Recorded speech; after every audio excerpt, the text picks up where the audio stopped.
bien, je m'appelle Monsieur Furneaux, Lucien, ou en italien Furno Luciano. Je suis né à La Tronche le 23 juin 1921. Depuis ma naissance, je n'ai pas toujours vécu dans cette maison, mais disons dans un rayon de 20 mètres maximum. J'ai toujours connu ce quartier, ça a été le quartier de mon enfance, de mon adolescence et de mon âge adulte, et maintenant de mon âge mûr. Les immeubles étaient déjà vétustes à l'époque, avec une fosse commune que l'on faisait vidanger régulièrement tous les 2 mois ou tous les 3 mois, ce qui parfumait le quartier pendant 48 heures à peu près. Il n'y avait aucune hygiène, aucune.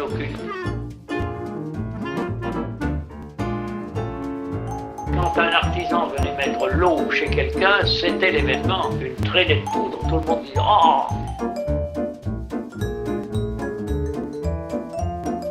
Quasiment tous les ans, à la fonte des neiges, nous étions inondés parce que les écoulements ne se faisaient pas. Les écoulements se faisaient dans le centre de la rue qui captait tout, les spaghettis, les feuilles de salade, les rats à l'occasion. Et voilà, et tout ça, ça allait à l'Isère. Tout allait à l'Isère, c'était malodorant au possible. Au niveau de la voirie, eh bien, la route était empierrée, un mauvais pavage. J'ai assisté au premier goudronnage, je devais avoir 7 ou 8 ans.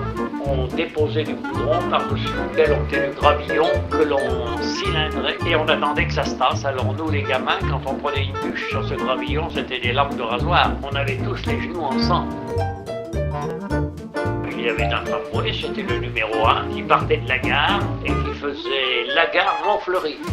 Ici, c'était la CGTE, Société Générale des Tramways Électriques. Et de l'autre côté, c'était le VFD, Voie Ferrée du Dauphiné. Une voiture qui passait, mais tout le monde venait sur le pas de la porte pour la regarder passer. Il y avait 3 voitures dans le quartier. Tout le coteau était en vignoble, il y avait des gens qui vivaient de leurs vignes. Dans la partie basse, il y avait beaucoup de petits jardins maraîchers, alors ça fournissait quasiment les légumes pour tout le quartier. Puis il y avait beaucoup d'artisans. Il y avait des charpentiers, des menuisiers, des ébénistes, des restaurateurs de meubles anciens, des forgerons. Bon, nous étions quand même 2 forgerons dans la rue, nous n'étions pas nombreux. Par contre, des bistrots, il y en avait pour les soirs de paye, pour les beuveries, c'était la seule façon de se réunir. Ça se traitait au gros rouge de camionneurs.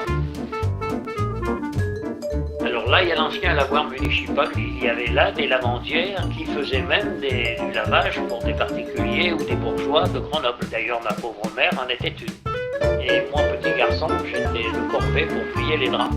Ah, c'était toute une époque, c'était très différent. Vous savez, c'est pas si vieux que ça, c'est jamais que dans les années 30, tout ça.